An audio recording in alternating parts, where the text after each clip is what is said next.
Sprat Check, and I want to follow up on a theme that I started yesterday on the subject of China. And I'll post it below for people that didn't listen to it. You really should listen to it. But a quick thumbnail sketch of it is, there's millions of people claiming that China is responsible for the virus. And they ignore the fact that Tony Fauci has been an American bureaucrat, has been running public health scams now for 40 plus years. This is not his first rodeo. Why we're blaming the Chinese for this when we can see the guy that did it, I don't really understand. And I point out that, and I have no doubt that the people that run China are nefarious. You don't have to convince me. But I just don't see the logic of harping on China. And when we talk about evil empires, we were taught to hate Russia. And again, the people that ran the Soviet Union, you don't have to convince me. They were bad guys, But what's so interesting to me, not only do we ignore the criminals and miscreants that run the United States and have for, over 100 years, but we also ignore the ultimate evil empire in this world, which I think is pretty clearly the United Kingdom. And we don't talk about that because of our education and media system, which is controlled. We often hear how Israel controls the U.S. media, and it does. But the UK really controls the U.S. media. For example, anybody who listens to NPR, many of the NPR stations get their news feeds from the BBC. How does that work? We're not British. They don't look out for our interests. It's sort of a madness. Oh, well, it's international reporting. Well, guess what? Maybe we should hire our own international reporters. But anyway, if you doubt that the UK is an evil empire, let me read the following. This comes from an excellent book called The Immortal Irishman, the Irish revolutionary who became an American hero, by Timothy Egan, which is a National Book Award winner. Okay, here's what the British have been up to for centuries. For the better part of 7 centuries, to be Irish in Ireland was to live in a land not your own. You knew a town had been built by the hands of your ancestors, the quarry of origin for the stones pressed into those streets, and you were forbidden from inhabiting it. So, apartheid. You could not enter a court of law as anything but a criminal or a snitch. You could not worship your God in a church open to the public without risking prison or public flogging. Okay, this is how the British ran Ireland for centuries. You could not attend school at any level, even at home. And if your parents sent you out of the country to be educated, you could not return. You could not marry, conduct trade, or go into business with a Christian Protestant. You could not have a foster child. If orphaned, you were forced into a home full of people who rejected your faith. You could not play your favorite sports. Hurling was prohibited. You could not own land in more than 80% of your country. The bogs, barrens, and highlands were your haunts. You could not own a horse worth more than £5 sterling. If you married an Englishman as a woman, you would lose everything upon his death. You could not speak your language outside your home. You would not think in Irish, so the logic went, if you were not allowed to speak in Irish. And it would go on. This was enforced with violence. Talk about an occupation. And let me just do a side note. The source of Britain's wealth, and if you ever visit Great Britain or England, a lot of great people. The normal people there are wonderful.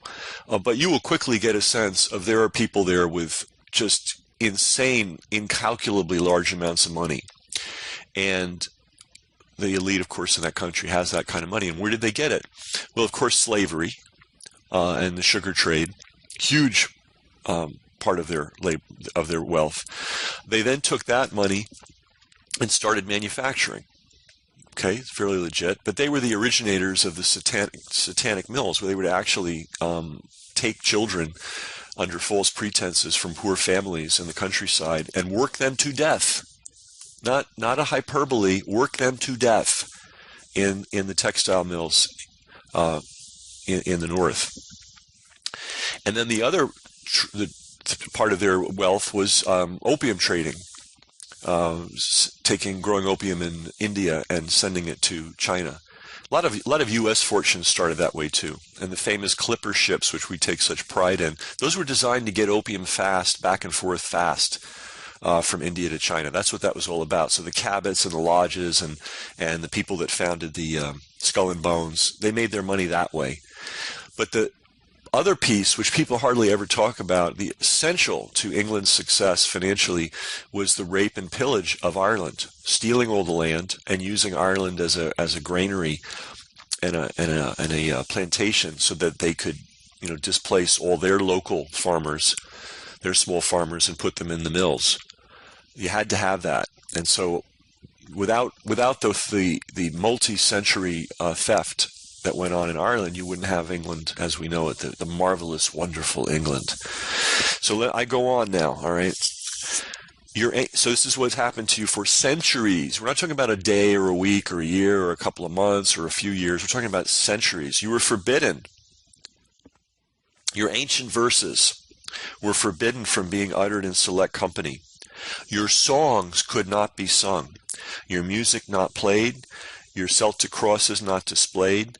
You could be thrown in prison for expressions of your folklore or native art.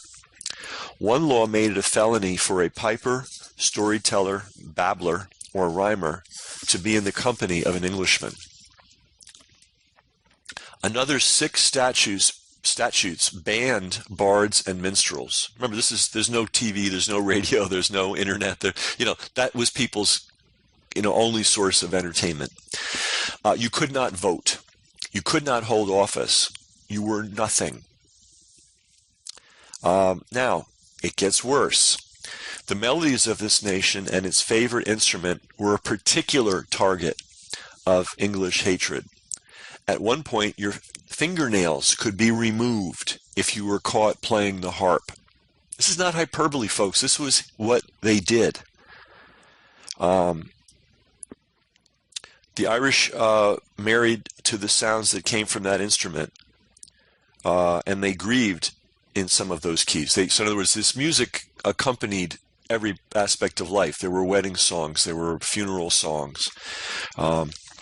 But the indigenous music came to be seen as subversive, too nationalistic, too connected to the old stories. In 1603, it was proclaimed that, quote, all manner of bards and harpers, quote, were to be, quote, exterminated by martial law, unquote. That same year, a few years before her death, it was said in Ireland that Queen Elizabeth had ordered her troops to, quote, hang the harpers wherever found and destroy their instruments, end of quote. The Virgin Queen allowed Shakespeare and Marlowe to reach great heights during her long reign, but Elizabeth had not a thimble of tolerance for a people she considered primitive. To encourage the elimination of one musical aspect of that culture, the government paid a bounty to anyone who turned in outlaws of the harp. The musicians were easy to round up.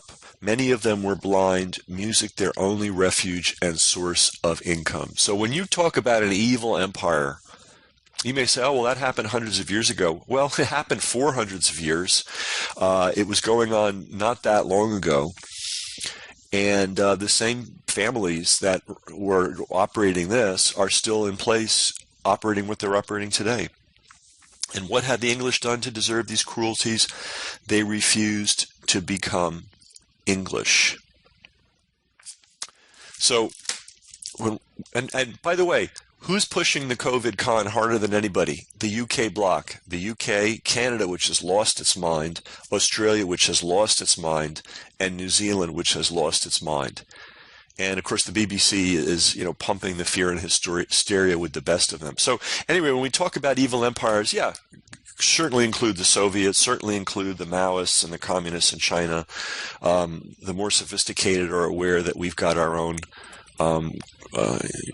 indigenous hereditary criminal class here in the United States. But do not overlook the UK as possibly the greatest evil empire that ever existed. I mean, just unbelievable. And you know what else is unbelievable? The Irish survived. Gaelic has survived. The music has survived. They failed in their multi-century vicious program to eliminate everything Irish. So that's brass check. And when you're thinking about evil empires and ticking them off on your list, do not neglect the UK. In fact, consider making sure that the UK is at or top of the list. Okay, I want to continue a little bit on how this thing got started. So the 7+ centuries, 7 centuries this went on, of organized torment originated in a letter from Pope Adrian IV in 1155, which empowered King Henry II to conquer England and its, quote, rude and savage people, unquote. It was decreed that the rogue Irish Catholic Church, a mutt mash of Celtic, Druidic, Viking, and Gaelic influences, had strayed too far from clerical authority at a time when English monarchs still obeyed. Legend alone was not enough to save it. The legend of Patrick, the Roman citizen who came to Ireland in the 5th century and convinced a Celt to worship a Jewish carpenter's son. On and on about that. There followed centuries of relative peace. The island was a hive of learned monks, masterly stonemasons, and tillers of the soil, while Europe fell to Teutonic plunder. The Vikings, after much pillaging, forced inbreeding and tower toppling and occasional acts of civic improvement, eventually succumbed to the island's way of life as well. And it goes on and on to talk about, what a strong culture the Celtic culture was. Now, interestingly enough, does it matter that this Adrian IV was history's only English pope? This is the pope that gave the letter that said, hey, go savage these people. Or that the language of the original papal bull, with all its authoritative aspersions on the character of the Irish, was never authenticated. So it's possible that whole letter was even made up. I want to go on. So starting in 1367, assimilation was outlawed. So you could not adopt anything related to the Irish. Nearly 36 laws criminalized Irish dress, Irish hairstyle, Irish sport, down to a detailed description of the lawful way to mount a horse. Sounds like, where we're headed, frankly. Punishment for riding without an English saddle was jail. Of course, if you couldn't afford an English saddle, well, you didn't get to travel by horse. The offender's body shall be committed to prison, in quotes, until he pays a fine according to the king's pleasure. The statutes carried the death penalty for the worst offenses. Family mingling was at top of the forbidden list. Sanctions for fostering of children and concubinage. Article 6 went after a beloved Irish sport. It's called hurling. Henceforth, all men were to play English sports, archery, etc. No Irish could enter a chapel, cathedral, or any other house of prayer in his homeland if an Englishman was present. Speaking Gaelic or using Irish place names could result in the forfeiture of land and property to the king.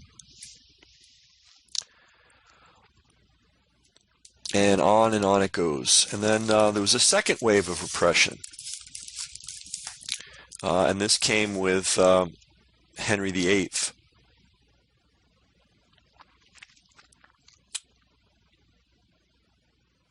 Henry's legacy in Ireland was a religion planted by force, but never to flourish in most of the country's soil, but not for lack of trying. Monasteries were seized. Priests were forced to go underground. Remember, this was a different kind of Catholicism. This was not Roman Catholicism. It was, a more Christian religion in the best sense of the word. Priests were forced underground and into caves along the coast. The Mass was outlawed. The remainder of this century was a bloody thrust and parry, the Irish attacking, the English countering. So the Irish never stopped fighting. Good lesson to all of us. In the north, the Crown gave its combatants government backing to undertake widespread theft, the beginning of the process known as the Plantation of England. By the way, plantations started in Ireland, Plantations started in Ireland before they started in the New World. Large estates held by families for centuries were confiscated. The owners and their servants and tenants were kicked off the land and left to starve. Villages were ransacked and burned, leaving hungry children to flee with their mothers. Out of every corner of the woods and glens they came. This is a quote from Edmund Spenser. Creeping forth upon their hands, for their legs would not bear them. They looked like anatomies of death. They spake like ghosts crying out of the graves. And on and on and on and on it went. Back in London, Parliament called for Catholic Ireland to be destroyed once and for all. And here's the quote from a law. No quarter shall be given to any Irishman born in Ireland. And on it goes. So, yeah, Cromwell was in the country for only 9 months, but in that time he printed himself on every Irish family. Only in County Clare, where I'm proud to say my family's from, was he repelled. In that treeless plain, the land himself held him back, for there is not enough water to drown a man, wood enough to hang one, or earth enough to bury him, said one of his officers. Throughout Ireland, Cromwell left behind a name for cruelty. This is quote from Giovanni Costigan. A name for cruelty such as the passage of 300 years has scarcely erased from memory. So anyway, I want to say it again. If you're looking to assemble a list of evil empires, past and present, do not neglect the United Kingdom. And pay attention to how they are very, very involved in pushing this. I don't see China telling the U.S. and telling North America and its citizens to lock down. Okay? I see that coming out of London, and it's reverberating throughout the Commonwealth. So I don't, I'm again sure China's involved in all kinds of nefarious stuff, but it is lunacy and idiocy and ignorance to ignore the impact of the UK in all this. That's Brass Check.